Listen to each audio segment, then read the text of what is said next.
Gold trusted gold buyers. మీరు తాకట్టు పెట్టిన బంగారాన్ని విడిపించి ఈ రోజు ఉన్న మార్కెట్ ధరకు కొనబడును.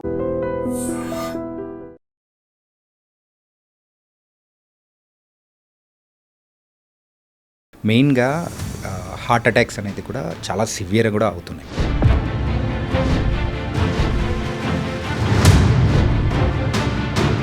ఈవెన్ రీసెంట్ టైమ్స్లో కొన్ని వింటూ ఉంటే ఒక 20 years పిల్లవాళ్ళకు, సో యంగేజ్లో ఉన్న వాళ్ళకు వచ్చేసి అంటే it was a common thing.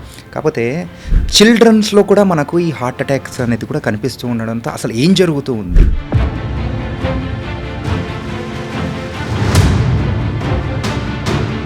గుండె జబ్బులకి ఎందుకు ఇంత ప్రాముఖ్యత? ఒక సపరేట్ వరల్డ్ హార్ట్ డే అనేది కూడా ఎవ్రీ ఇయర్ జరుపుకుంటాం మనం అనేది. ఎందుకంటే టోటల్ వరల్డ్లో అత్యధిక మరణాలు జరిగేది గుండె జబ్బుల వల్లనే జరుగుతున్నాయి. ఇలా చాలా వ్యూస్ ఉంటాయి చాలా మందికి. God has given one system to our body. దేవుడు మన బాడీలో ఒక పద్ధతిని ఇచ్చినాడు, అది ఎవరు ఆపలేం. నాకెందుకు వస్తుంది హార్ట్ అటాక్? నేను హెల్తీగా ఉన్నా, నేను ఫిట్గా ఉన్నా, ఎక్సర్సైజ్ చేస్తా, జిమ్ చేస్తా, మంచి ఆహారం తీసుకుంటా, మంతెన గారు చెప్పే మంచి ఆహార అలవాట్లని నేను ఫాలో అవుతా.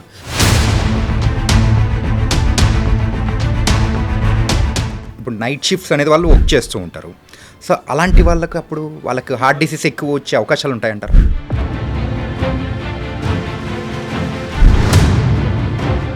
8 hours of sleep is compulsory.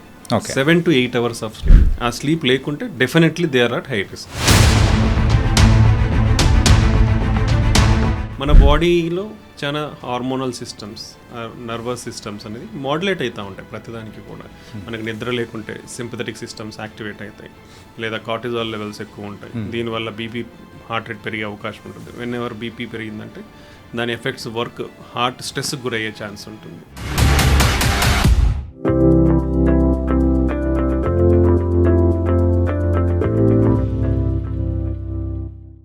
Hi guys, welcome to I dream. నేను మీ Chanakya. Secrets of healthy life style with చాణక్యలో ఈరోజు మనము ఒక గెస్ట్ని కూడా తీసుకొని వస్తున్నాం. వారు ఎవరంటే మెయిన్గా మన బాడీ పార్ట్లో ఏదైనా ఇంపార్టెంట్ అంటే మనం ఏం చెప్తాం? హార్ట్ అంటాం కదా. హార్ట్, బ్రెయిన్ అండ్ ఇలా చాలానే చెప్పుకుంటాం. కాకపోతే అన్నిటికంటే ఇప్పుడు ప్రజెంట్ వేటి వల్ల మనం ఎక్కువగా లైఫ్ అనేది కూడా కోల్పోతున్నామంటే అది చెప్పే విషయం ఏదైనా ఉందంటే అది హార్ట్ అటాక్స్. సో హార్ట్కి సంబంధించి మనం ఎలాంటి జాగ్రత్తలు తీసుకోవాలి? యూజువల్గా ఈరోజు మనం డిస్కస్ చేయబోయే ఈ పాడ్కాస్ట్లో స్టంట్ ఎప్పుడు వేయించుకోవాలి, అండ్ అలాగే హెల్తీ లైఫ్ స్టైల్ కోసం మనం తీసుకోవాల్సిన జాగ్రత్తలు ఏంటి, అండ్ ఇంకా కొన్ని ప్యాథటిక్ బయట జరుగుతున్న సంఘటనలను ఒకటి తలుచుకుంటూ ఉంటే ఏజ్ గ్రూప్తో సంబంధం లేకుండా చాలామంది కూడా హార్ట్ అటాక్స్ ద్వారా చనిపోతున్నారు. అసలు ఎందుకు ఇలా జరుగుతుంది? ఇలా బోల్డ్ అని సంగతులు అనేది కూడా ఈరోజు మనతో పాటు మాట్లాడడానికి సీనియర్ కార్డియాలజిస్ట్ లక్కిరెడ్డి కిరణ్ కుమార్ రెడ్డి గారు ఇప్పుడు మనతో పాటు ఉన్నారు. మరి ఈ డౌట్స్ అన్నీ కూడా మరి సార్నే అడిగి తెలుసుకుందాం. మరి సీనియర్ కాబట్టి చాలా మంచి సూచనలు కూడా ఆయన దగ్గర నుంచి కూడా మనం తీసుకొని వాటిని మనం పాటిద్దాం. ఓకేనా? Hi sir. హాయ్ అండి. సార్ ఎలా ఉన్నారు? Fine, good. సో సార్, ఈ పాడ్కాస్ట్ ద్వారా ఏంటంటే సో చాలామందికి తెలిసిన విషయాలే, కాకపోతే అది మీలాంటి వాళ్ళు చెప్తే అది ఇంకా చాలా ప్రామినెంట్గా ఉంటుంది. మెయిన్గా హార్ట్ అటాక్స్ అనేది కూడా చాలా సివియర్ కూడా అవుతున్నాయి. ఈవెన్ రీసెంట్ టైమ్స్లో కొన్ని వింటూ ఉంటే ఇంతకుముందు వన్స్ అపాన్ ఎ టైమ్ ఒక 20 years పిల్లవాళ్ళకు, సో యంగేజ్లో ఉన్న వాళ్ళకు వచ్చేసి అంటే it was a common thing. కాకపోతే చిల్డ్రన్స్లో కూడా మనకు ఈ హార్ట్ అటాక్స్ అనేది కూడా కనిపిస్తూ ఉండడంతో అసలు ఏం జరుగుతూ ఉంది, ఎందుకు ఇలా జరుగుతుంది? మెయిన్గా ఇలా లాట్ ఆఫ్ థింగ్స్ అనేది కూడా వస్తుంది. So first will start with so heart attacks. యూజువల్గా హార్ట్ అటాక్స్ అనేది కూడా సో ఏజ్ గ్రూప్ వాళ్ళకు వస్తూ ఉంటుంది మెయిన్గా. This is very important. నేను పబ్లిక్ ఎడ్యుకేషన్ మీద I want to stress on that. ఎందుకంటే ప్రతి ఒక్కరు కూడా మెడికల్ నాలెడ్జ్ అనేది ఉండాలి. ఉంటేనే they will take care of their health. Because always మనందరికి తెలిసింది ఏంటంటే ఆరోగ్యమే మహాభాగ్యం. సో అది లేకుంటే జీవితంలో ఏది కూడా సాధించలేము మనం. సో హెల్త్ అనేది అంత ఇంపార్టెంట్. సో నియర్లీ గుండె జబ్బులకి ఎందుకు ఇంత ప్రాముఖ్యత? ఒక సపరేట్ వరల్డ్ హార్ట్ డే అనేది కూడా ఎవ్రీ ఇయర్ జరుపుకుంటాం మనం అనేది.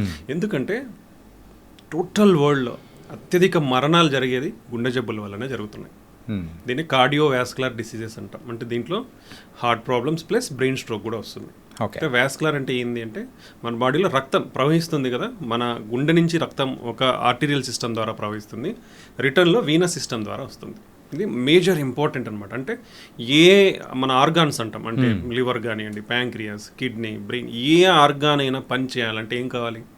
ఆక్సిజన్ అందాలి. అది ఎలా అందుతుంది మన బాడీలో? బ్లడ్ ద్వారా అందుతుంది. కాబట్టి బ్లడ్ వెజల్స్ అనేది అంత ఇంపార్టెంట్.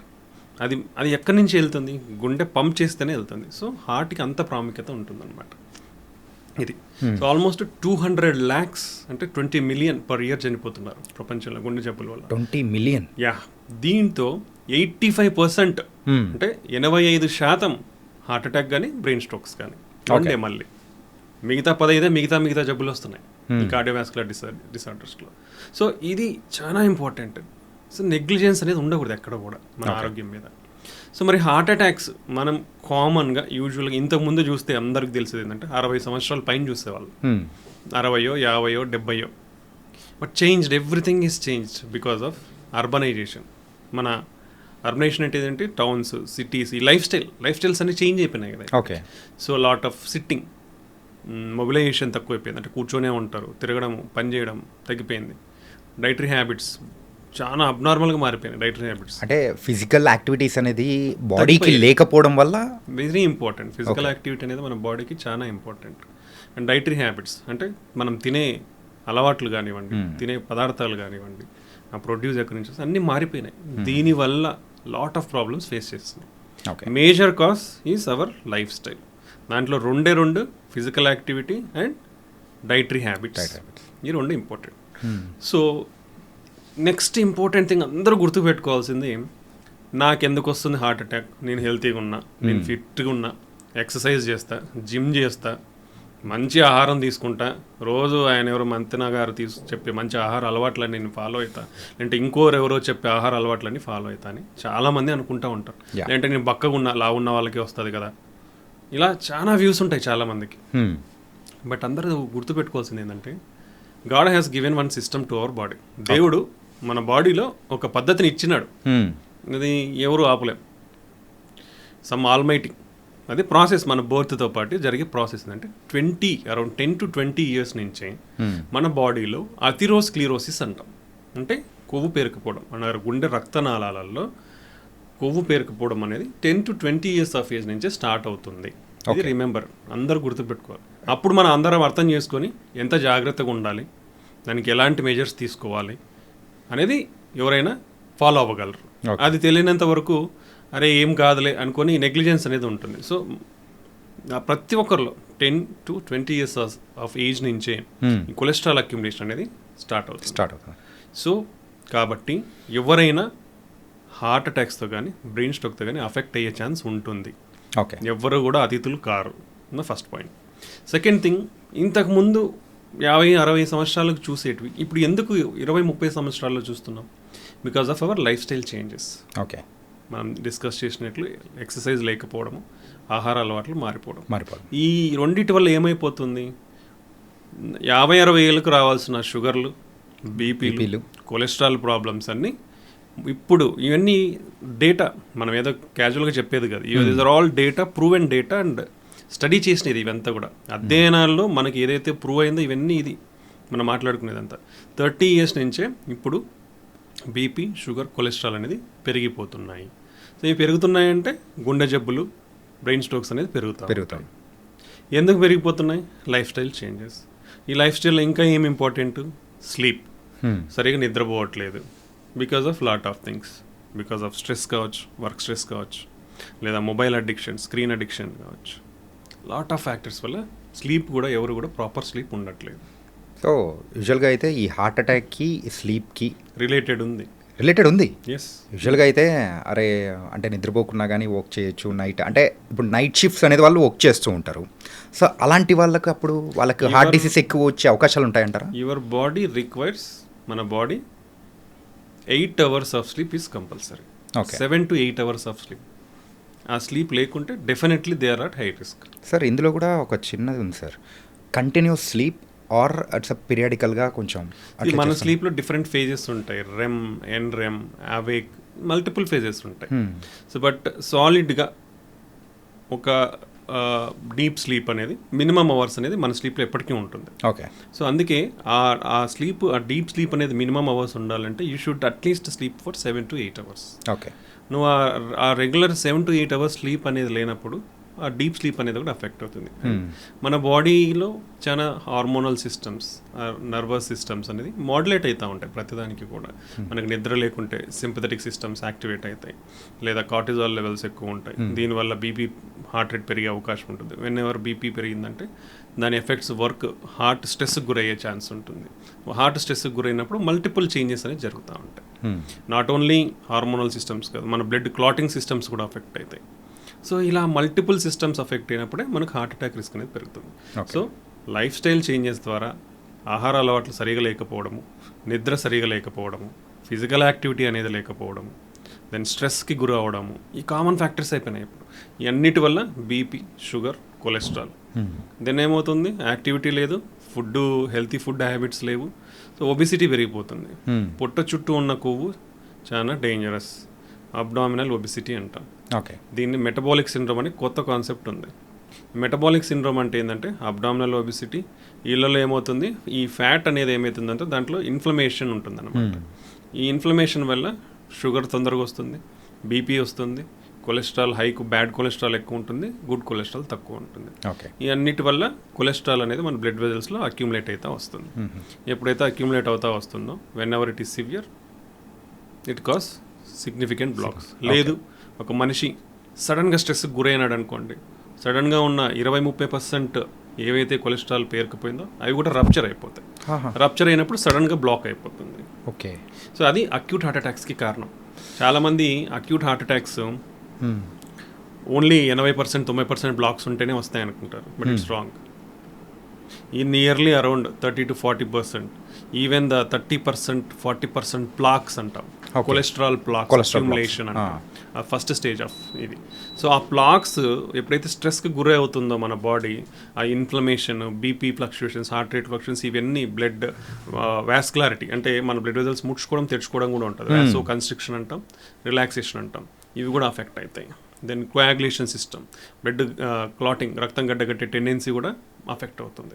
సో ఇలా అన్ని పారామీటర్స్ అనేది అంటే ఒక హార్ట్ అటాక్ రానికి మీరు గమనిస్తే ఇన్ని ఫ్యాక్టర్స్ ప్లే చేస్తాయి. ఇన్ఫ్లమేటరీ సెల్స్ అంటాం, అంటే చెడు కణాలు ఏవైతే రక్త కణాలు ఉంటాయో అవి అక్కడ ఎక్కువ అక్యుములేట్ అయిపోతాయి. అక్యుములేట్ అయినప్పుడు కెమికల్ మెసెంజర్స్ అంటాం, అవి రిలీజ్ అవుతాయి. రిలీజ్ చేసినప్పుడు ఇవన్నీ జరుగుతూ వస్తాయి. సో ఇవన్నీ కూడా ఇంపార్టెంట్ అనమాట. ఒకదానికొకటి మొత్తం linked, everything is linked. Okay. నీకు నిద్ర లేదంటే హార్మోనల్ సిస్టమ్స్ అఫెక్ట్ అవుతాయి. దెన్ ఈ చెడు రక్త కణాలు, బ్లడ్ క్లాటింగ్ సిస్టమ్స్, ఇలా ఒక్కొక్కదానికి ఒకటి అఫెక్ట్ అవుతా వచ్చి BP, pressure, heart rate affect అవ్వడము, ఈ అన్నిటి వల్ల హార్ట్ అటాక్స్ అనేది పెరుగుతూ ఉన్నాయన్నమాట. ఓకే. అండ్ సార్, మనం స్టార్టింగ్ ఇంట్రడక్షన్లోనే ఒకసారి చెప్పుకున్నాం కదా సార్, రీసెంట్గా ఒక కేసు అయితే 12 years అండ్ 11 years ఉన్న కిడ్. సో అలా చనిపోవడం ఏంటి సార్? అది కూడా హార్ట్ అటాక్ వల్లే అంటే basically these are all different aspects. మనకి కామన్గా ఎవరైనా చనిపోతే సడన్గా గుండె జబ్బుల వల్ల చనిపోతున్నారని ఎవరు కూడా రాయరు, హార్ట్ అటాక్తో చనిపోతున్నారని రాస్తారు. డిఫరెన్స్ హార్ట్ అటాక్ అంటే ఏంటి, మనకి గుండె మీద రక్తనాళాలు ఉంటాయి. ఓకే. ఈ గుండె రక్తనాళాలలో బ్లాక్స్ ఏర్పడితే వచ్చేది హార్ట్ అటాక్. ఓకే. అది హార్ట్ అటాక్. గుండె జబ్బులు ఈ హార్ట్ అటాక్ కాకుండా చాలా ఉంటాయి. అంటే ఫర్ ఎగ్జాంపుల్ కంజెనిటల్, అంటే ఎర్లీ టీనేజర్స్ కానీ చిన్నపిల్లల్లో తీసుకుంటే కంజెనిటల్ హార్ట్ డిసీజెస్ అంటాం. అంటే చిన్నప్పుడులో, అంటే గర్భాశయంలో ఉన్నప్పుడే వాళ్ళకి కొన్ని అబ్నార్మాలిటీస్ ఉంటాయి. హార్ట్ ఫార్మేషన్లో, గుండె ఏర్పడే టైంలోనే కొన్ని అబ్నార్మాలిటీస్ ఉంటాయి, కొందరిలో హోల్స్ ఉంటాయి. ఓకే. అవి సింపుల్ డిఫెక్ట్స్ అంటాం. దీన్ని ఈ గుండె చిన్నప్పుడు వచ్చే కంజెనిటల్ హార్ట్ డిసీజ్ని కూడా మనం రెండింటిగా డివైడ్ చేస్తాం. Simple congenital heart defects, complex congenital heart defects అంటాం. సింపుల్ అంటే ఒక హోల్ ఉండడము, ఓకే, లేదా ఒక వాల్వ్లో ప్రాబ్లం ఉండడము, ఇలా ఉంటాయి. కాంప్లెక్స్ అయితే ఏమవుతుందంటే లెఫ్ట్లో రావాల్సిన బ్లడ్ అయోటా రైట్లో రావడము, రైట్లో రావాల్సిన పల్మనరీ లెఫ్ట్లో రావడం, లేదా రైట్లో ఉండాల్సిన కింద గది లెఫ్ట్లోకి రావడం, లెఫ్ట్లో ఉండాల్సింది రైట్కి రావడము, ఇలా మల్టిపుల్ అబ్నార్మాలిటీస్ అనేది ఉంటాయి. ఓకే. అని కాంప్లెక్స్ కంజెనిటల్ హార్ట్ డిసీజెస్ ఉంటాం. అవి వెరీ హై రిస్క్. ఎర్లీ స్టేజెస్లోనే ఆల్మోస్ట్ 4 to 8 వీక్స్లోనే సర్జరీస్ అనేది అడ్వైస్ చేస్తాం. Tetralogy of Fallot, transposition of great arteries, total TAPVs, pulmonary venous anomalous connections, ఇట్లా మల్టిపుల్ ఉంటాయి అన్నమాట. ఓకే. సో ఇది నెక్స్ట్ కొంచెం యంగ్ ఏజ్ ఆర్ చైల్డ్హుడ్కి వచ్చేసరికి ఈ దీనిలతో పాటు కొన్ని abnormal other congenital like hypertrophic cardiomyopathy అంటాం. అంటే మన చిన్నప్పటి నుంచి గుండె మందం అనేది ఎక్కువ ఉండొచ్చు. కొందరికి అరిథమిక్ సిండ్రోమ్స్ అంటాం. అంటే మన మాలిక్యులర్ లెవెల్, మైక్రోస్కోపిక్ లెవెల్లో చూస్తే మనకి అన్నీ కూడా కెమికల్ మెసెంజర్స్ ఉంటాయి. సెల్కి లేయర్స్, ఫాస్ఫోలిపిడ్స్, దాంట్లో కొన్ని మెసెంజర్స్ ఇవన్నీ ఉంటాయి. సో దీనిల వల్ల అంటే ఈ డిస్టర్బెన్సెస్ వల్ల అరిథమిక్ సిండ్రోమ్స్ అంటాం. అంటే హార్ట్ రేట్ అబ్నార్మాలిటీస్ వచ్చే అవకాశం ఉంటుంది వీళ్ళల్లో. Okay. Long QT syndrome, short QT syndrome, ఇట్లా చేంజెస్ ఉంటాయి అన్నమాట. సో సడన్గా ఇట్లాంటివి ఉన్నప్పుడు ఏమవుతుందంటే హార్ట్ రేట్ అనేది సడన్గా పెరిగిపోతుంది కొందరికి. పెరిగిపోయినప్పుడు హార్ట్ రేట్ ఎక్కువ పెరిగిపోతే 200, 300, 250, 250కి వెళ్ళిపోతే ఏమవుతుంది, లిటరలీ హార్ట్ ఇలా ముడుచుకొని తెరుచుకుంటుంది. అలా కాకుండా ఫాస్ట్గా ఉంటే ఇలా తెరుచుకుంటుంది. అదే 200, 300 అంటే ఊరికే ఫాస్ట్ అక్కడక్కడే ఉంటుంది, బట్ పంపింగ్ ఉండదు. So what it means, heart activity ఉంది, ఎలక్ట్రికల్ యాక్టివిటీ ఉంది, బట్ మెకానికల్ యాక్టివిటీ ఉండాలి మనకు బ్లడ్ సర్క్యులేటరీ అవ్వాలంటే. ఓకే. ఆ పంపింగ్ లేనప్పుడు ఏమవుతుంది, ఒక 5 minutes లేదనుకోండి brain will dead. Okay. So patient will die. చిన్నపిల్లలు కానీ వీళ్ళంతా చనిపోయే అవకాశం ఉంటుంది. లేదా కొందరిలో ఏమవుతుంది, ఇన్ఫెక్షన్స్ కానీ వైరల్ ఫీవర్స్ కానీ ఇట్లా ఉన్నప్పుడు హార్ట్ అఫెక్ట్ అవుతుంది. అఫెక్ట్ అయినప్పుడు గుండె ఎన్లార్జ్ అయ్యి ఉబ్బుతుంది, గుండె వీక్ అవుతుంది. లేదా కంజెనిటల్గా కూడా గుండె వీక్ అయ్యే అవకాశం ఉండొచ్చు. ఓకే. లేదంటే వాల్వ్ ప్రాబ్లమ్స్ ఉండొచ్చు, వాల్వ్ లీక్ ఉండొచ్చు, వాల్వ్ మూసుకుపోయి ఉండొచ్చు. ఇలా డిఫరెంట్ ప్రాబ్లమ్స్ ఉంటాయి చిన్నపిల్లల్లో చెడిపోవడానికి. ఓకే. హార్ట్ అటాక్ అయితే యూజువల్గా ఉండదు.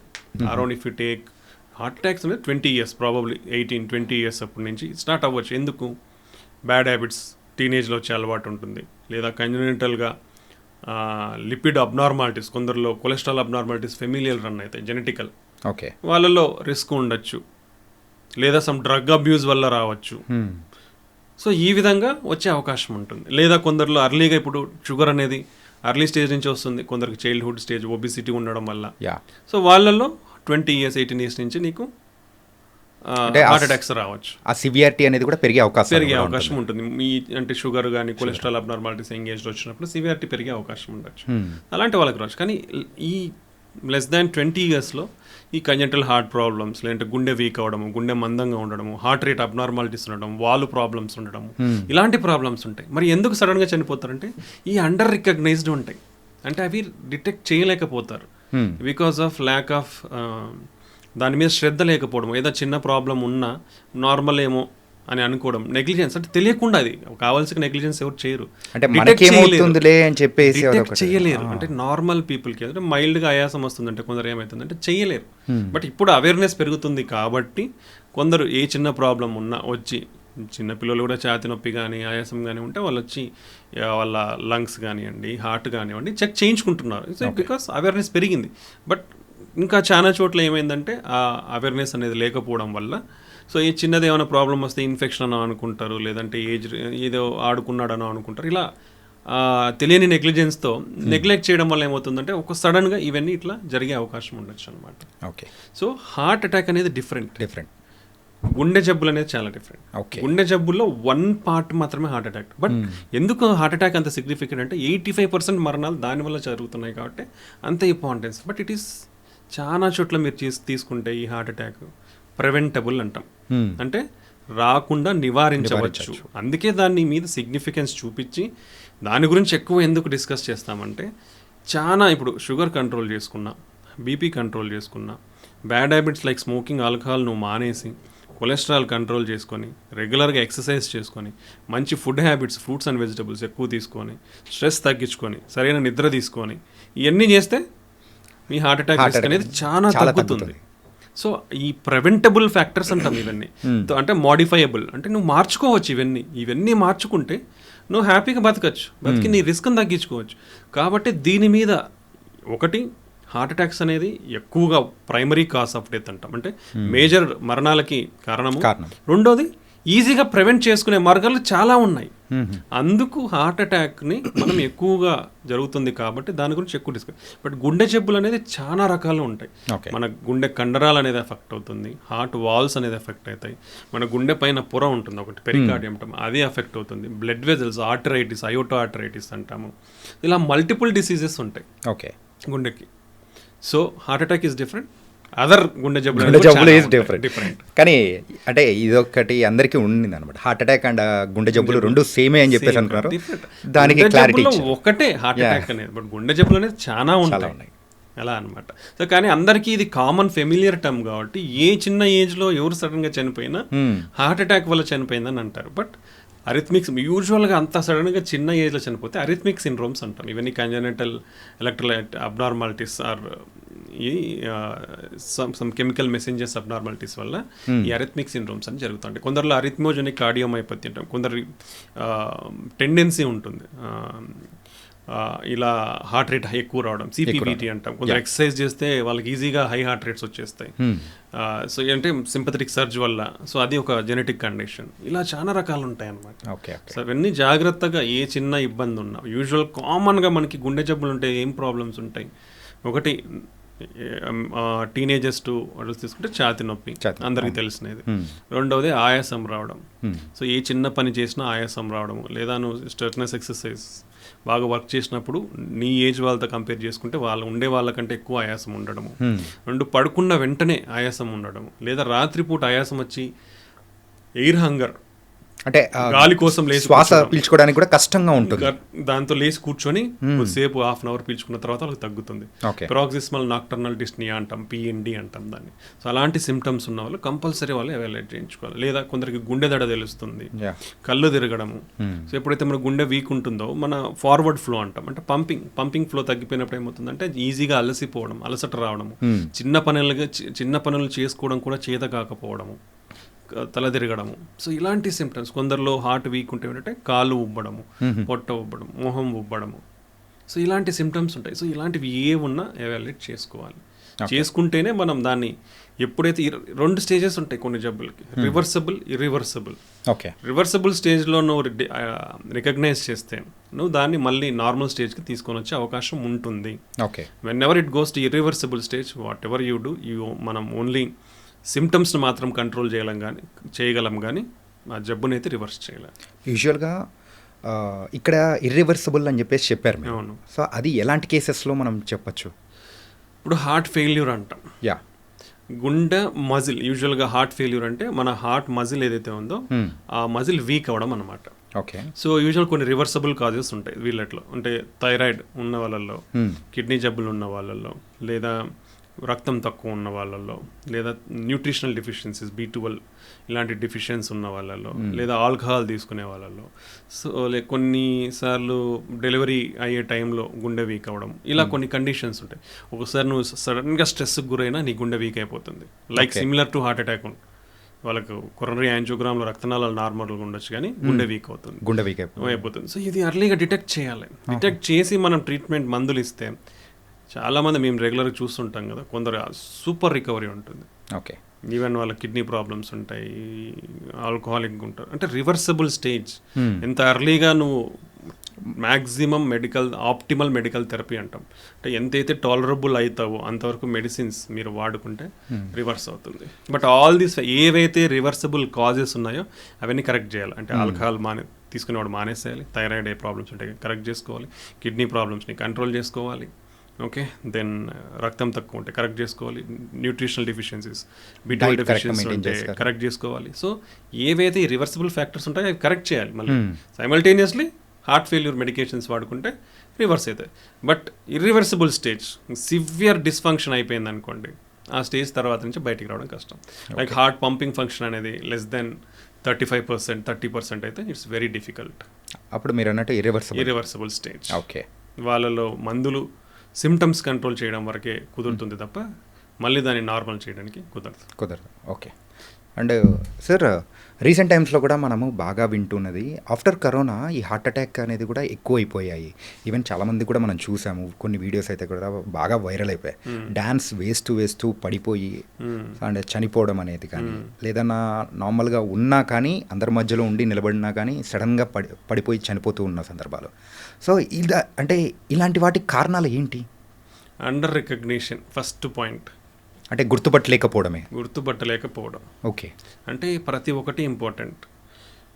ఫ్యామిలీ హిస్టరీ, మన ఇంట్లో వాళ్ళకి BP, sugar, cholesterol, heart attacks, particularly family history అంటే లెస్ దెన్ 55 years, అంటే మన ఇంట్లో మగవాళ్ళలో ఎవరికన్నా 55 సంవత్సరాల లోపు హార్ట్ ప్రాబ్లమ్స్ ఉన్నా, ఫీమేల్స్లో 65 సంవత్సరాల లోపు హార్ట్ అటాక్స్ వచ్చిన ఫర్దర్ జనరేషన్లో వచ్చే అవకాశం ఉంటుంది. ఎంత పర్సెంట్ ఉండే అవకాశాలు ఉంటుంది సార్? ఉండొచ్చు, depends on lot of factors. So that is significant. Family history అనేది కొలెస్ట్రాల్ అయితే ఎంత సిగ్నిఫికెంట్, షుగర్ ఉంటే ఎంత ఎక్కువ వస్తుందో 2 times షుగర్ ఉంటే 2 to 3 times హై రిస్క్ ఉంటుంది. లైక్ సిమిలర్లీ ఫ్యామిలీ హిస్టరీ ఉందనుకోండి 2 to 3 times రిస్క్ ఉంటుంది. సో ఇవన్నీ చాలా ఇంపార్టెంట్. సో ఇది ఉన్న వాళ్ళు చాలా కేర్ఫుల్గా ఎవాల్యుయేట్ చేసుకోవాలి. కొలెస్ట్రాల్ ఎప్పుడు ఫస్ట్ చెక్ చేసుకోవాలి? 18 to 20 years ఆఫ్ ఏజ్లోనే చెక్ చేసుకోవాలి. Around 18 to 21 years first cholesterol testing చేసుకోవాలి యంగ్స్టర్స్ అందరూ. ఓకే. అప్పుడు నార్మల్గా ఉంటే then you can repeat after 5 years. ఒకవేళ అంత అబ్నార్మల్గా ఉందంటే ఫ్యామిలీ హిస్టరీ ఉండొచ్చు, అది ట్రీట్ చేసుకోవాలి. సో ఇలా యంగ్ ఏజ్ నుంచే మనం హెల్త్ అవేర్నెస్ పెంచుకొని హెల్త్ స్క్రీనింగ్స్ చేయించుకుంటే, ఎందుకంటే ఇప్పుడు వాట్ ఐ టోల్డ్ 20-30 సంవత్సరాల నుంచే బీపీ, కొలెస్ట్రాల్ ఇవన్నీ కూడా పెరుగుతున్నాయి. కాబట్టి ఇవన్నీ ఎలా తెలుస్తాయి మనకు ఉన్నాయా లేదా అనేది? ఇప్పుడు ఫ్యామిలీ హిస్టరీలో షుగర్ ఉంది, డెఫినెట్లీ వచ్చే అవకాశం ఉంటుంది. బీపీ ఉంది, వచ్చే అవకాశం ఉంటుంది. సో ఇవన్నీ రికగ్నైజ్ చేసుకొని అర్లీ ఏజ్ నుంచి స్క్రీనింగ్ చేసుకోవాలి. అర్లీ ఏజ్ నుంచి స్క్రీనింగ్ చేసుకున్నప్పుడు మనకి నిజంగానే ఏమైనా ప్రాబ్లమ్స్ ఉన్నాయా లేదా తెలుస్తాయి. తెలిసినప్పుడు దాని జాగ్రత్తలు తీసుకుంటాం. కానీ but lot of people youngsters perception ఏంటంటే వీఆర్ ఆల్ హెల్తీ అనే ఫీల్ అవుతాం. అంటిల్ అన్లెస్ యూ అఫెక్ట్ అయ్యేంత వరకు అందరం కూడా హెల్తీ అని అనుకుంటాం.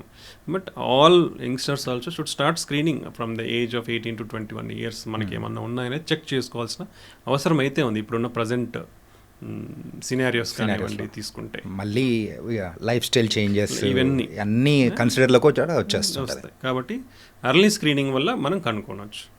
సెకండ్ థింగ్, ఎందుకు ఇప్పుడు ఎగ్జాస్టనల్, ఇప్పుడు లేదా జిమ్ కానీ, హెవీ డ్యాన్స్ చేయడం కానీ, హెవీ ఫుడ్ తీసుకున్న తర్వాత కానీ ఇలా ఎందుకు అవుతుందంటే lot of changes will happen at the time. నువ్వు కంటిన్యూస్గా your doing work, when ever మనం ఆ పని చేస్తున్నప్పుడు ఏమవుతుంది, మన సింపథెటిక్ సిస్టమ్స్ యాక్టివేట్ అవుతాయి. ఓకే.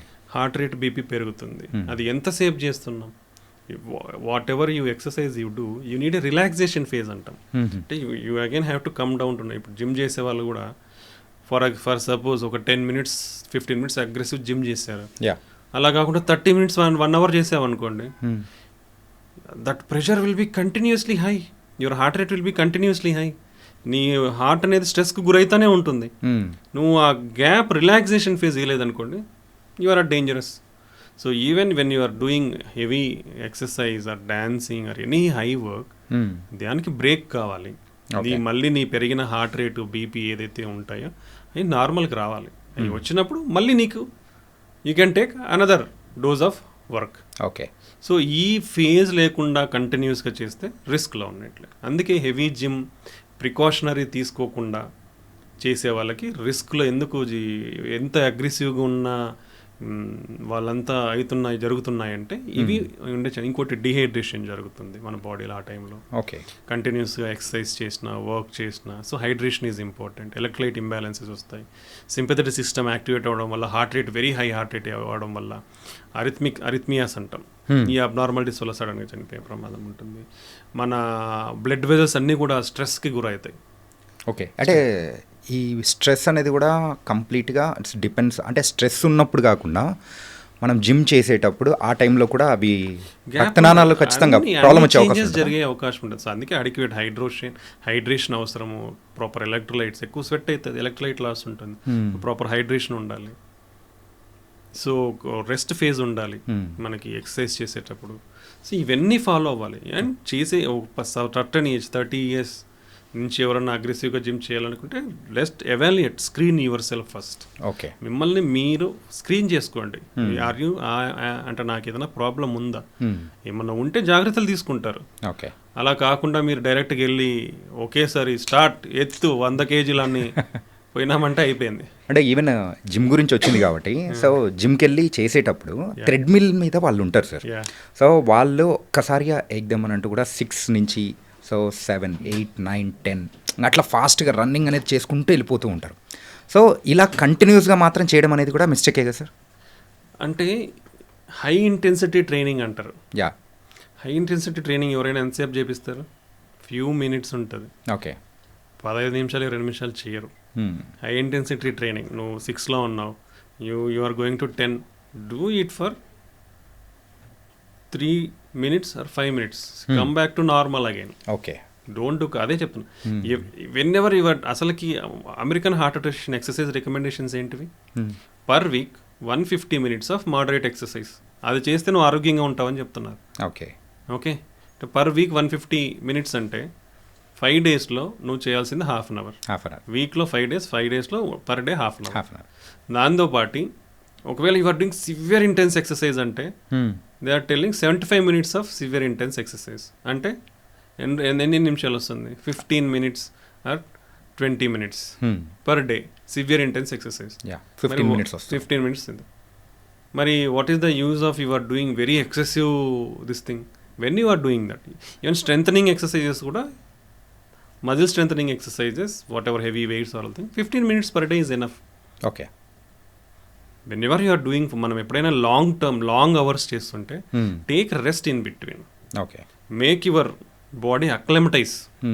చేసావు, high heart rate, high BP వెళ్ళిపోయింది, దాన్ని మళ్ళీ you have to bring down to some normal stage. Give some 5 minutes time, it will come back. ఆ హార్ట్ రేట్ వేరియబిలిటీ అంటాం, that is most important. Okay. ఆ heart rate variability లేదంటే నీ heart rate నువ్వు exercise చేసినప్పుడు 160, 180 పోతుంది అనుకోండి, it has come back down to 100, 90 again resting స్టేజ్లో. అలా కాకుండా 120, 130లోనే ఉందనుకోండి, మీ హార్ట్ రేట్ వేరియబిలిటీ అనేది తక్కువ ఉంది. That's an important factor to consider. Okay. Because your heart need to come to rest again. That has the capacity, మళ్ళీ దానికి capacity ఉంటుంది మళ్ళీ నువ్వు చేయనీకి. అలా కాకుండా 120లోనే ఇప్పుడు 180 పోయి మళ్ళీ 120కి వచ్చింది, దానికి వెంటనే చేసాం అనుకోండి, అప్పటికి హార్ట్ ఏమవుతుంది? ఎగ్జాస్ట్ అయిపోతుంది. నీకు సఫిషియంట్ హైడ్రేషన్, ఆక్సిజన్, దాని కెపాసిటీ అనేది లేదనుకోండి, ఇట్ విల్ సఫర్. కాబట్టి ఎంత ఒక ఫేజ్డ్గా చేసుకోవాలి ఎవరైనా చేసుకునేదానికి.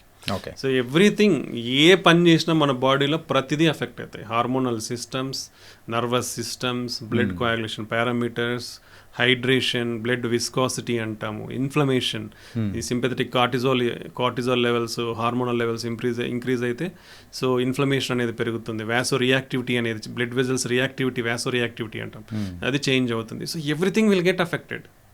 ఓకే. సో ఇవన్నీ కూడా ఇంపార్టెంట్ కాబట్టి we need give adequate rest in between heavy exercise అనేది ఇవ్వాలన్నమాట. కాబట్టి ఎక్స్టెన్సివ్గా ఫంక్షన్స్లో డ్యాన్సులు చేస్తూనే ఉంటారు, కంటిన్యూస్ చేస్తూ ఉంటారు. That's not good. 5 minutes మీ ప్రోగ్రామ్ చేయండి, ఇంకో 5 minutes ఇంకో ప్రోగ్రామ్ చేస్తారు, 5 నిమిషాలు బ్రేక్ దొరుకుతుంది, రిలాక్స్ అవుతారు, మళ్ళీ పోయి మీ ప్రోగ్రామ్ చేసుకోవచ్చు. Even in functions or anything కంటిన్యూస్గా హాఫ్ అన్ అవర్ అదే చేస్తూ ఉంటే you will get tired. So take rest, drink some water, take hydration, then you can enjoy your selfs. Okay. So ప్రతి దాంట్లో కూడా ఎంజాయ్మెంట్లో కానీ మీరు చేసే ఎక్సర్సైజ్లో కానీ you need a break. That break is helpful and healthy.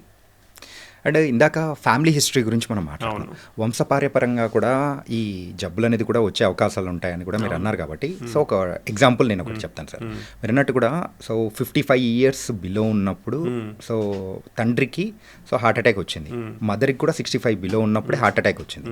So వాళ్ళ పిల్లలు సో ప్రజెంట్ ఏంటంటే సో వంశపార్యపరంగా వస్తుందని ఇలా విన్న తర్వాత వాళ్ళు కూడా ఏంటంటే ఆ తగిన జాగ్రత్తలను తీసుకొని కూడా ముందుకు వెళ్తూ ఉన్నారు, జిమ్ కానీ ఎవ్రీథింగ్.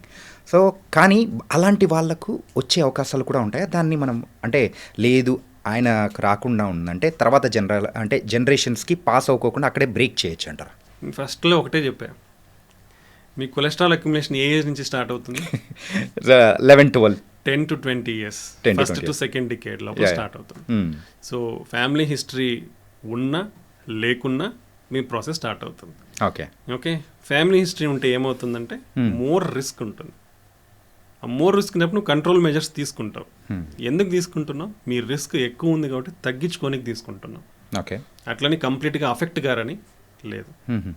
మీరు జాగ్రత్తలు తీసుకోవడం వల్ల మీకు అర్లీ స్టేజెస్లో రాకుండా, Hmm.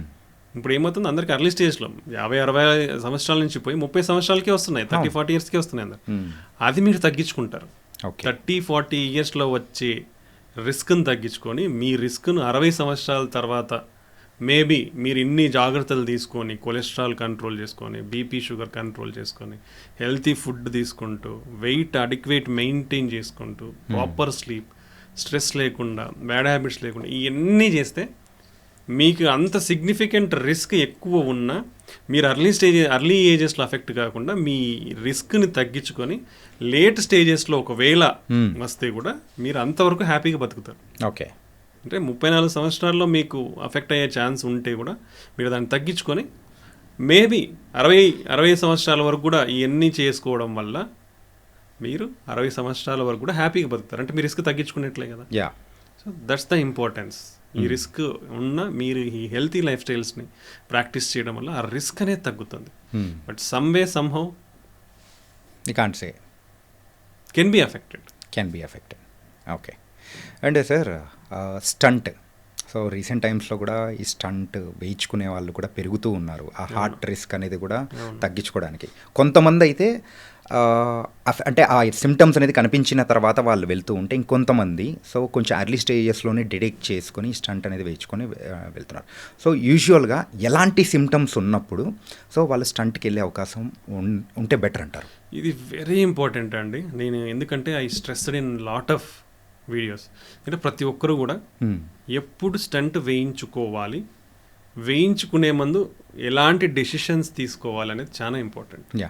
First point acute heart attack అంటాం. అంటే నేను ఆల్రెడీ అక్యూట్ హార్ట్ అటాక్ అంటే ఏమవుతుందంటే మన బ్లడ్ వెజల్ అనేది సడన్గా బ్లడ్ క్లాట్ అయిపోయి బ్లాక్ అయిపోతుంది. బ్లాక్ అయినప్పుడు గుండెకి సడన్గా బ్లడ్ ఫ్లో తగ్గిపోవడం వల్ల వస్తుంది హార్ట్ అటాక్ అనేది. సో ఈ సినారియోస్లో మ్యాక్సిమం స్టంట్ అనేది అవసరం పడుతుంది. First point. బట్ ఇలాంటి సినారియోస్లో కూడా అడ్వాన్స్డ్ టెక్నాలజీ టూల్స్ను వాడితే ఈవెన్ స్టంట్ అవసరం లేకుండా కూడా ట్రీట్ చేయొచ్చు. ఇది సెకండ్ పాయింట్. స్టంట్ అవసరం లేకుండా చేయొచ్చు. ఎందుకు? నేను ఆల్రెడీ ఏం చెప్పాను, 30% 40% ఉన్న కొలెస్ట్రాల్ అక్యుములేషన్ కూడా రప్చర్ అయిపోయి బ్లడ్ క్లాట్ అయ్యి ఫామ్ అవుతుందని చెప్పాను. అవును. బట్ మనం యాంజియోగ్రాఫిక్ సిస్టంలో చూసేది అవుట్ సైడ్ నుంచి చూస్తాం. అంటే ఇప్పుడు ఒక ట్యూబ్ ఉంది, ఈ ట్యూబ్ బయటని ట్రాన్స్పరెంట్ ట్యూబ్ ఉంది. ఈ ట్రాన్స్పరెంట్ ట్యూబ్ ఏమవుతుంది మనకు తెలిసేది, బ్లడ్ ఫ్లో ఈ థిక్నెస్ ఉందా లేదా అని తెలుస్తుంది. అంతే. సన్నబడింది అనుకో, ఏదైనా అక్యుములేట్ అయింది లోపల అనుకోండి, నీరు అనేది ఈ చిన్న దాంతో నుంచి పారుతుందని తెలుస్తుంది, కానీ లోపల ఏముందని తెలియదు మనకి. Correct. Okay. But advanced technology systems ఏంటంటే ఇమేజ్ గైడెడ్ సిస్టమ్స్ అంటాం. IVUS or OCT. ఒకటి black and white image, IVUS, OCT is a coloured image system. ఇదేంటి అంటే ఒక కెమెరా లాంటిది. ఇప్పుడు మీరు ఏం చేస్తారు, ఒక గొట్టం ఉంది, మీరు కంటితో చూస్తే కనపడదు కదా, దాంట్లో కెమెరా నీట్గా పంపించేసి మీరు చూస్తే నీకు సరౌండింగ్స్లో అంతా ఏముందో తెలుస్తుంది. సో ఈ కెమెరా సిస్టమ్ ద్వారా మీ బ్లడ్ వెజల్ వాల్లో ఎంత % కొలెస్ట్రాల్ ఉంది, మీ ఆ ఏరియా అనేది ఈ లూమినల్ ఏరియా అంటాం, ఈ లూమినల్ ఏరియా అనేది ఎంత ఉంది, ఆ కొలెస్ట్రాల్ ఎటువంటిది, 3 టైప్స్ ఉంటుంది, ఫ్యాటీ, ఫైబ్రస్, క్యాల్సిఫిక్. సో ఎలాంటిది ఉంది, సో దాంట్లో ఈవెన్ సమ్ రిస్క్ ఫ్యాక్టర్స్ ఉండేవి కూడా, థిన్ క్యాప్ ఫైబ్రోథ్రోమా అంటాం, అలాంటివన్నీ కూడా డిటెక్ట్ చేస్తాం. ఓకే. సో ఇప్పుడు ఆ ఇమేజ్ సిస్టమ్స్ వాడడం వల్ల మీకు అరౌండ్ 30% 40% ప్లాకే ఉంది, ఓన్లీ బ్లడ్ క్లాట్ వల్లనే అయింది. So will clear that blood clot through manual aspiration or nowadays Penumbra, CAT RX అని స్పెషలైజ్ సిస్టమ్స్ ఉన్నాయి. ఆస్పిరేట్ చేసి మందులు పెడితే ఏమవుతుంది, క్లియర్ అయిపోతుంది. ఓకే. 40% ప్లాక్స్కి యూజువల్గా స్టంట్ వేయండి. ఎప్పుడు స్టంట్ వేయించుకోవాలి, ఇది మోస్ట్ ఇంపార్టెంట్. మీ గుండె రక్తనాళాలు మోర్ దెన్ 75 to 80% బ్లాక్స్, అంటే నారో. ఇది ఇప్పుడు 100% ఓపెన్ ఉందనుకోండి, ఇప్పుడు ఇది almost more than 75 to 80% narrow అయిపోయింది. దీన్నే బ్లాక్ అంటాం, అంటే సన్నగా అయిపోవడం అనమాట. ఈ 75 to 80% బ్లాక్ అంటే ఇలా ఉండేది బ్లాక్ అయింది ఇంత %, దీన్నే బ్లాక్స్ అంటాం, అంటే సన్నగా అవడం. ఇలాంటి వాటికి కంపల్సరీ స్టంట్ వేయించుకోవాలి. ఎందుకంటే మనకు అధ్యయనాల్లో తెలియదు ఏంటంటే ఎప్పుడైతే మోర్ దెన్ 80% 75% బ్లాక్స్ ఏర్పడతాయో అప్పుడు డెఫినెట్లీ మనకి బ్లడ్ ఫ్లో అనేది తగ్గిపోయి మన గుండె అనేది అఫెక్ట్ అయ్యి వీక్ అవుతుంది అనేది ప్రూవ్ చేయబడింది కాబట్టి ఓకే, అది compulsory. Second point, less than 50% ఉంటే స్టంట్స్ కానీ అవసరం లేదు. ఓకే, ఇది second clear point. But major చాలామంది కన్ఫ్యూజ్ అయ్యి ఇవి అంటే సరైన పద్ధతి ద్వారా చేయించుకుంటారనమాట. 50 to 75% ఆర్ 80% బ్లాక్ మధ్యలో ఉన్న వాళ్ళు అసలు రియల్లీ ఈ బ్లాక్ అనేది మనకి గుండెకి ప్రాబ్లం కాజ్ చేస్తుందా లేదని తెలుసుకోవాలి. ఓకే, ఎందుకంటే 50 to 80% బ్లాక్ ఉన్న వాళ్ళలో ఒక 30-40% మందికి మాత్రమే ఆ బ్లాక్స్ వాళ్ళ గుండెకి రక్తం తక్కువ అయిపోయి గుండె అఫెక్ట్ అయ్యే ఛాన్స్ ఉంటుంది. రిమైనింగ్ పర్సన్స్కి ఆ 50 to 70% బ్లాక్ ఉన్న వాళ్ళకి బ్లడ్ ఫ్లో అనేది అందుతుంది, ప్లస్ గుండె అనేది స్ట్రెస్కి గురి అవ్వదు. ఇది మరి చాలామంది 50s 70 దాటితే కూడా వేయించుకుంటున్నారా లేదా అనేది మనకి తెలియదు. అంటే ఇట్ ఈస్ ఇండిపెండెంట్. ఇప్పుడు నేను అనుకోండి ఐ విల్ ప్రాక్టీస్. ఇప్పుడు దీన్ని ఎలా నేను కనుక్కుంటాను వీళ్ళకి నిజంగా నేను ఈ 50 నుంచి 75% స్టంట్ వేయాలా లేదా అనేది? అంటే నేను అడిషనల్ టెస్టింగ్ మెథడ్స్ చేస్తాను. దాన్ని నాన్ ఇన్వేజివ్ అని ఉంటాయి మనకి. అంటే ఇన్వేజివ్ అంటే సేమ్ యాంజియోగ్రామ్ ఎట్లయితే కెథెటర్ పెట్టి చేస్తామో ఆ విధంగా ఒక వైర్ పంపించి దాని ప్రెషర్స్ గ్రేడియంట్స్ అనేది మెజర్ చేస్తాం. ఓకే, డిఫరెంట్ ఉన్నాయి దాంట్లో. FFR అనేది ఉంది, IFR అనేది ఉంది. సో ఈ మెజర్ చేసి ఆ వాల్యూస్ని బట్టి డిసైడ్ చేస్తాం. ఇంతకంటే వాల్యూ కంటే పైన ఉంటే స్టంట్ అవసరం లేదు, ఇంత వాల్యూ కంటే కింద ఉంటే స్టంట్ అవసరం అనేది మనం డిసైడ్ చేస్తాం. అది సిగ్నిఫికెంట్ ఉంది కాబట్టి మనం వేయించుకోవడంలో కరెక్ట్ అనమాట. అలా నెగిటివ్ మోర్ దెన్ 0.8 ఉంది, అలాంటి సినారియోస్లో స్టంట్ వేస్తే ఇది అన్నెసెసరీ అవుతుంది అనమాట. సో ఈ ప్రాపర్ టెస్టింగ్ అనేది చేయించుకుంటే మంచిది. ఎవరైనా లేదు అదర్ వేస్ ఉన్నాయి. ఇది నేను చెప్పింది వైర్ బేస్డ్ సిస్టమ్స్ ఇన్వేజివ్ అంటాం. నాన్ ఇన్వేజివ్లో ఇప్పుడు యాంజియోగ్రామ్ చేసిన ఇమేజెస్ ద్వారానే కూడా మనం ఇవి క్యాలిక్యులేట్ చేయొచ్చు. ఈ అడ్వాన్స్ సిస్టమ్స్ ఇప్పుడు QFR, FFR అనేవి అవి వచ్చాయి. లేదంటే అనదర్ మెథడ్స్ కూడా ఉన్నాయి non invasive. Cardiac MRI scan కానీ స్పెక్ట్ స్కాన్స్, న్యూక్లియర్ స్కాన్స్లో మనకు స్కాన్ చేస్తే అది రియల్లీ ఆ బ్లాక్ అనేది ఈ గుండె యొక్క మజిల్ కండరానికి కానీ వీక్నెస్ అనేది కాజ్ చేస్తుందా, ప్రాబ్లం అనేది కాజ్ చేస్తుందా అనేది తెలుస్తుంది. సో ఈ టెస్ట్ల ద్వారా మనం ప్రాపర్గా ఎవాల్యుయేట్ చేసుకొని ట్రీట్మెంట్ తీసుకుంటే అన్నెసెసరీగా స్టంట్స్ వేయించుకోవడం అనేది తగ్గుతుంది. అవసరమైన వాటికే కరెక్ట్ అయిన ట్రీట్మెంట్ అందుకుంటారు. ఈ అన్నెసెసరీ స్టంట్స్ వేయడం వల్ల ప్రాబ్లం ఏంటి? అవసరం లేకుండా ఏది ఉన్నా మన బాడీలో ఫారిన్ బాడీనే. ఓకే, ఆ ఫారిన్ బాడీ ఉన్నప్పుడు మేబీ అది స్టంట్ మళ్ళీ మూసుకుపోవచ్చు. అండ్ స్టంట్ మళ్ళీ మూసుకుపోయేదంతా చాలా రకాల వేరియేషన్స్ ఉంటాయి. నువ్వు ఎటువంటి స్టంట్ వేయించుకుంటున్నావు, అడ్వాన్స్డ్ స్టంటా, మంచి స్టంటా కాదా, కరెక్ట్గా వేసారా లేదా, స్టంట్ కరెక్ట్గా ఓడలకు అతుక్కుందా లేదా, ఇది చాలా ఫ్యాక్టర్స్ ఉంటాయి. Depends on who ever it does. So ఇవన్నీ అన్నెసెసరీ ప్రాబ్లమ్స్ క్రియేట్ చేసుకోవడం అవసరం లేనప్పుడు వేసుకుంటే. కాబట్టి లెస్ దాన్ 50% అవసరం లేదు, మోర్ దెన్ 80% కంపల్సరీ అవసరం ఉంది. 50 to 70% ఆర్ 50 to 80% మధ్యలో ఫర్దర్ టెస్టింగ్ అనేది చేయించుకోండి. అవి different level types of test ఉన్నాయి. ఒకటి ఇన్వేజివ్, నాన్ ఇన్వేజివ్ అంటాం. నాన్ ఇన్వేజివ్ టెస్ట్ చాలా తక్కువనే ఖర్చు అవుతుంది. ఇన్వేజివ్ టెస్ట్ కొంచెం ప్రైస్ హై ఉంటుంది. బట్ ఈ విధంగా మీరు ట్రీట్మెంట్ చేయించుకుంటే బార్డర్ లైన్ లీజన్స్ అంటాం ఇవన్నీ. ఈ బార్డర్ లైన్ లీజన్స్లో ఈ విధంగా మీరు వేయించుకుంటే మీకు కరెక్ట్ ట్రీట్మెంట్ అనేది అందుతుంది, ఫ్యూచర్ రిస్క్ అనేది తగ్గుతుంది. ఓకే, ఇది అడ్వాంటేజెస్. నౌవేడేస్ ఏమైందంటే ఇప్పుడు మనం ఇమేజ్ గైడెడ్ సిస్టమ్స్ అని మాట్లాడుకున్నాం. ఈ ఇమేజ్ గైడెడ్ సిస్టమ్స్ ద్వారా మనం అవసరం ఉన్న వాళ్ళల్లో కూడా స్టంట్ వేయించుకునే వాళ్ళు కూడా angiographic stenting or image guided stenting అంటాం.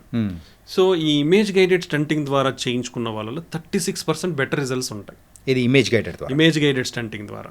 ఎందుకంటే మనం క్లియర్గా స్టంట్ వేసిన తర్వాత కూడా ఈ స్టంట్ కరెక్ట్ గోడలకు అతుక్కుందా లేదా, ప్రాపర్గా ఎక్స్పాండ్ అయ్యిందా లేదా, ఈ మాల పొజిషన్ అంటాం, గ్యాప్ ఏమైనా ఉందా స్టంట్కి వాల్స్కి మధ్యలో, లేదా ఏమైనా చిన్న చిన్న కాంప్లికేషన్స్, టిష్యూ ప్రొలాప్స్, థ్రాంబస్, కోతలు అట్లాంటివి ఏమన్నా ఉన్నాయని అన్ని తెలుస్తుంది మనకి.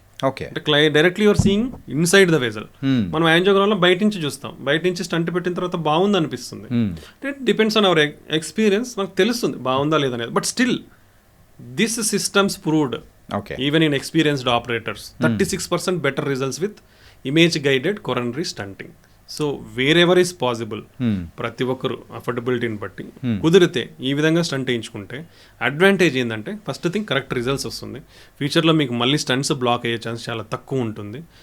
థర్డ్ థింగ్, మీరు ఆ చిన్నపాటి ఎక్స్ట్రా ఖర్చు ఇప్పుడు పెట్టుకుంటే ఫ్యూచర్లో ఎక్కువ ఖర్చు పెట్టుకోవాల్సిన అవసరం ఉండదు. ఓకే. సో ఈ అడ్వాంటేజెస్ వల్ల మీ లాంగ్ టర్మ్ లైఫ్ అనేది బాగుంటుంది. సో ఐ ఆల్వేస్ సజెస్ట్ ఇప్పుడున్న టెక్నాలజీ అంటే మనకి ఏదైనా అడ్వాంటేజెస్ ఉన్నాయంటే ఆ పద్ధతి ద్వారా వెళితే మన లైఫ్ బాగుంటుంది. ఇప్పుడు మనం అందరం ఇంతకుముందు నడుచుకుంటూ పోయేవాళ్ళం, తర్వాత సైకిల్ వచ్చింది, కంఫర్ట్ వచ్చింది, నెక్స్ట్ మోటార్ బైక్ వచ్చింది, ఇంకొంచెం కంఫర్ట్, పీస్ఫుల్ లైఫ్, కార్ వచ్చింది, ఇంకా సో టెక్నాలజీతో you will have good results. So అలాంటిది ఫాలో అయితే ఫ్యూచర్ బాగుంటుంది. సో పర్సనల్గా I suggest image guided coronary stunting ద్వారా మంచి రిజల్ట్స్ ఉంటాయి కాబట్టి కుదిరిన వాళ్ళు అది కంపల్సరీ ట్రై చేయండి. ఓకే. మేజర్ ఇంపార్టెంట్ అందరికి సజెస్ట్ చేసేది అవసరం ఉంటేనే స్టంట్ వేయించుకోండి, అవసరం లేకుంటే వేయించుకోవద్దు. కొన్ని సందర్భాలలో ఏమవుతుంది, already silent heart attack, blood vessel heart attack వచ్చిన తర్వాత డిలేడ్ ప్రజెంటేషన్ ఉంటారు, లేట్గా ప్రజెంట్ అవుతారు.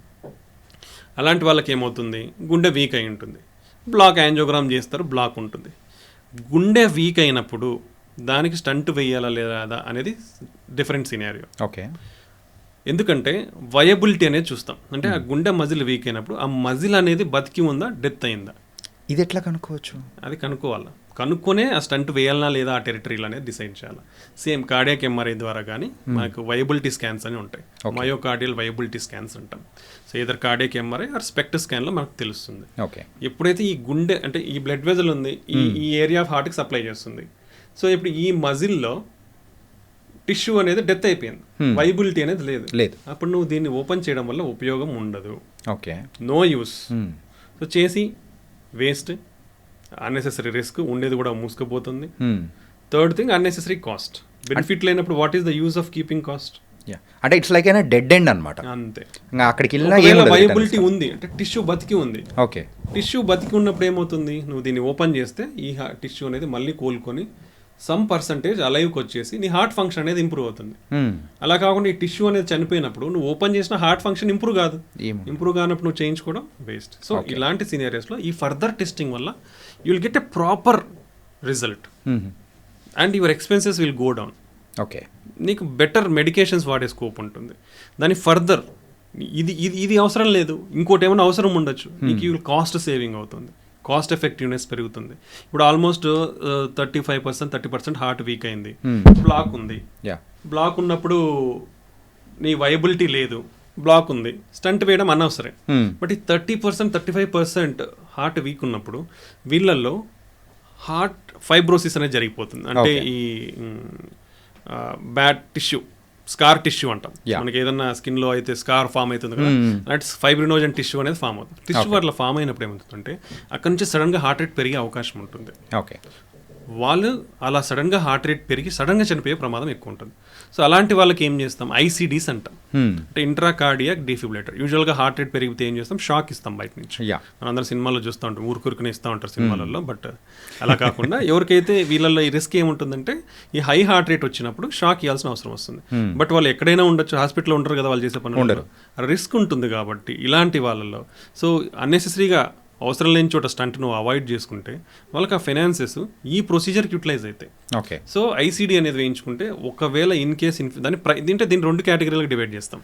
ప్రైమరీ ప్రివెన్షన్, మనం మాట్లాడేది ప్రైమరీ ప్రివెన్షన్ అంటే వాళ్ళకి హై హార్ట్ రేట్ రాలేదు బట్ రిస్క్లో ఉన్నారు, గుండె వీక్ ఉండడం వల్ల. దాన్ని కూడా మనం క్వాంటిఫై చేయొచ్చు, కార్డియాక్ ఎంఆర్ఐ చేసి స్కార్ టిష్యూ ఎంత ఉంది అనేది చూసి క్వాంటిఫై చేయొచ్చు. ఓకే. సో దాన్ని బట్టి మనం వీళ్ళకి అవసరం ఉందని చేయొచ్చు. సో వాళ్ళకి ఐసీడీ పెడితే వాళ్ళకి అది బెనిఫిట్ ఉంటుంది, సడన్గా చనిపోయే ప్రమాదం తగ్గుతుంది. ఓకే. సో ఇలా అంటే ఏది కరెక్ట్గా అవసరము, ఏది అవసరం లేదనేది డిసైడ్ చేసుకోనికి మనకి లాట్ ఆఫ్ టెస్టింగ్స్, ఎంఆర్ఐ కానివ్వండి, స్పెక్ట్ స్కాన్స్ కానీ ఉన్నాయి. అలా చేయించుకొని ట్రీట్మెంట్ తీసుకుంటే కరెక్ట్ ట్రీట్మెంట్ అనేది అందుతుంది అనమాట. And last question for this podcast sir, ఏంటంటే యూజువల్గా హార్ట్ అటాక్స్ వచ్చేటప్పుడు ద సిమ్టమ్స్ అనేది కూడా ఉంటాయి అనుకుంటారు. ఏంటంటే ఆ లెఫ్ట్ హ్యాండ్ గుంజడం కానీ సంథింగ్ అది. సో అది ఎలా ఉంటుంది? సో మనం ఎక్కడ అంటే ఎవరికైనా కానీ ఏ ఏజ్ గ్రూప్ వల్ల అయినా కానీ కరెక్ట్గా ఎలా డిటెక్ట్ చేయొచ్చు అంటారు? I always tell one point, అత్యధికంగా మరణాలు దేంతో జరుగుతున్నాయని చెప్పాను నేను. ఇప్పుడు గుండె జబ్బులు అన్నాను. దాంట్లో కూడా ఏది ఎక్కువ, 85% హార్ట్ అటాక్ కానీ బ్రెయిన్ స్ట్రోక్ కానీ అని మాట్లాడుకున్నాం. రైట్. సో ఛాతీ నొప్పి అనేది ఏ ఛాతి నొప్పి అయినా మీకు ఉండనివ్వండి. ఏది ఇంపార్టెంట్, అది గ్యాస్ట్రైటిస్ ఉండొచ్చు, మజిల్ కండరాల పెయిన్ ఉండొచ్చు, ఇంకోటి ఉండొచ్చు. దీంట్లో లైఫ్ సేవింగ్ ఏంటి? Heart attack. సో మీకు ఎటువంటి పెయిన్ ఉన్నా జస్ట్ గో, వెళ్ళి ఒక ఈసీజీ తీయించుకోండి. ఎనీ ఏజ్ గ్రూప్, నేను ఎవరికైనా ఇదే చెప్తాను. ఇది డిఫరెన్సెస్ బిట్వీన్ గ్యాస్ట్రిక్ పెయిన్ ఇవన్నీ మాట్లాడుకోవచ్చు, బాగానే ఉంటుంది. But what is life saving? Heart attack. So అది ఎట్లా డిటెక్ట్ చేస్తాం? Simple way of detecting heart attack ఏంటి? ఈసీజీలోనే డిటెక్ట్ చేస్తాం. ఓకే. సో ఒక ఈసీజీ దించుకుంటే ఈజ్ అ వెరీ సేఫ్. దాంట్లో హార్ట్ అటాక్ డయాగ్నోజ్ అయిందనుకోండి, ఇమీడియట్గా ట్రీట్మెంట్ తీసుకొని మీరు లైఫ్ బాగుంటుంది. అదే నెగ్లెక్ట్ చేస్తే గ్యాస్ట్రిక్ పెయిన్ అనో మజిల్ పెయిన్ అనో యువర్ లైఫ్ విల్ గో, అయిపోతుంది, దాన్ని ప్రాణం పోతుంది. కాబట్టి హార్ట్ అటాక్ వల్ల యూజువల్గా వచ్చే నొప్పి మనకి ప్రెషర్, అంటే గుండె మీద ఒక 100 kg బరువు పెట్టినట్టు, లేదా ఒక మీరు క్రౌడ్లో ఉన్నప్పుడు ముందర వెనకాల స్క్వీజ్ చేస్తారు మిమ్మల్ని, ఆ బరువు తెలుస్తుంది అనమాట. దట్ ఈస్ టిపికల్ యూజువల్గా. సో అలా ఎయిర్ హంగర్ అంటే అది ఉన్నప్పుడు మీకు ఒక 100 kg బరువు ఉన్నప్పుడు ఏమవుతుంది? ఊపిరాడని ఫీలింగ్ సెన్సేషన్ ఉంటుంది. దెన్ చెమటలు పడతాయి, సింపథెటిక్ సిస్టమ్స్ యాక్టివేట్ అయిపోయి మేబీ పెయిన్ ఇలా మన ఎడమ చేతికి లాగొచ్చు, మెడకు ఉండొచ్చు, పొత్తి కడుపు వరకు కూడా లాగొచ్చు. సో ఇది టిపికల్. బట్ మేబీ ఈ టిపికల్ ప్రజెంటేషన్ కాకుండా జస్ట్ కూర్చున్నట్లు అవ్వడము, లేదో నలతగా ఉండడము, నొప్పి ఉండడము, బర్నింగ్ సెన్సేషన్ ఇలా కూడా ఉండొచ్చు. అది గ్యాస్ట్రిక్ కింద కూడా కొంచెం అపోహలు చెప్పాలి. అదే నేను ఏం చెప్పినాను ఇప్పుడు, యూజువల్గా బర్నింగ్ సెన్సేషన్ అంటే గ్యాస్ట్రిక్ అనే చెప్తాం. But even heart attack pain may also represents like that. Okay, అలా కూడా ఉండే అవకాశం ఉంది. దట్స్ వై మాట్లాడుకోనికి ఎన్నైనా చెప్పచ్చు. But what is life saving? Heart. ఇది నార్మల్గా ఉంది ఈసీజీ అన్న తర్వాత మీరు ఎంత కూల్గా అయినా గ్యాస్ట్రైటిస్కి ఇంజక్షన్లు తీసుకోవచ్చు, మళ్ళీ ఎండోస్కోపీ చేయించుకోవచ్చు, దానికి ట్రీట్మెంట్ పడుకోవచ్చు, అంతే అన్నీ బాగా చేసుకోవచ్చు. బట్ ఇక్కడ నెగ్లెక్ట్ చేస్తే ఏమవుతుంది? ప్రాణం పోతుంది కదా. రైట్. సో ఇది ఇంపార్టెంట్. సో ఎటువంటి పెయిన్ అయినా మీకు పర్టికులర్లీ ఏజ్ ఉన్న రిస్క్ ఫ్యాక్టర్స్ మనం అన్నీ ఏవైతే మాట్లాడుకున్నామో అవన్నీ ఉంటే ఎప్పుడు 30 సంవత్సరాలు దాటితే నెగ్లెక్ట్ చేయొద్దంటే ఎనీ టైం ఈసీజీ దించుకోండి. ఈసీజీలో హార్ట్ అటాక్ ఉంటే క్లియర్గా ట్రీట్మెంట్ అందుతుంది, లేదంటే యువర్ హ్యాపీ, ఇంజక్షన్లో ట్యాబ్లెట్స్ తీసుకొని తగ్గుతుంది. సో ఇక్కడ ఈ నెగ్లిజెన్స్ అనేది ఎవ్వరూ కూడా పాటించద్దు. దానివల్ల మీ ప్రాణాన్ని కోల్పోతారు, నెగ్లిజెన్స్ ఉంటుంది. రైట్. సో అది వదిలేస్తే మీ లైఫ్ సేవ్ అవుతుంది. అసలుకే మోసం వచ్చేస్తుంటుంది. So it's a very simple, cost కూడా తక్కువే ఉంటుంది. సో అది ఎవరికి కూడా బర్డెన్ అయితే కాదు. లేదా నీకు ఎక్కడికి పోయినా హాస్పిటల్స్ అనేది గవర్నమెంట్ ఉన్నాయి కాబట్టి ఎక్కడికైనా తీయించుకోవచ్చు. సెంటర్, డయాగ్నోస్టిక్ సెంటర్స్ కానీ ఎక్కడైనా తీస్తారు. కాబట్టి ఎవరు నెగ్లెక్ట్ చేయొద్దు. ఛాతి నొప్పి, నెగ్లిజెన్స్ వద్దు. Okay, nice sir. అండ్ ఈరోజు అయితే మెయిన్గా సో అసలు హార్ట్ అటాక్స్కి సంబంధించి కానీ అండ్ ఇంకా బోల్డ్ అని డిస్కస్ చేసుకోవడానికి ఉన్నాయి. So really thank you so much sir, me valuable time అనేది కూడా మాకు ఇచ్చినందుకు. అండ్ ఇంకో సెషన్లో మళ్ళీ ఇంకా బోల్డ్ అని విషయాలు అనేది కూడా మాట్లాడుకుందాం. Thank you so much Kiran గారు. Thank you.